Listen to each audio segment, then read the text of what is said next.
Hello everyone and welcome back to another tutorial from Tech for Gamers. In this video, I'm going to show you how you can fix the issue if your joystick is not working on the Splitgate PC game. So let's get started right away. First of all, open up the Splitgate PC game on your device, and once you are taken into the main menu, you can immediately start playing your game.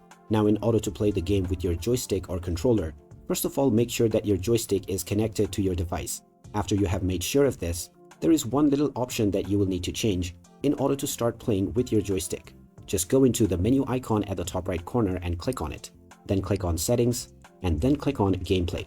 Now, underneath Gameplay Settings, you can choose your input device. By default, this is set to keyboard and mouse. And even though you have controller settings that you can change by going into the keybind settings, it will not be used by default unless you set it as your input device within Gameplay Settings. Once it is enabled, you can go back and start enjoying the game with your joystick right away. Now, if you unplug the joystick, then the input device will be reverted back to keyboard and mouse by default. And if you connect it back again, your previous setting will be remembered and your joystick will immediately be activated. So there you have it. That is how you can start playing the Splitgate PC game with your joystick. If you find this video helpful, don't forget to hit that like button and subscribe to our channel for more useful tips and tutorials. Thanks for watching, and I will see you again in the next one.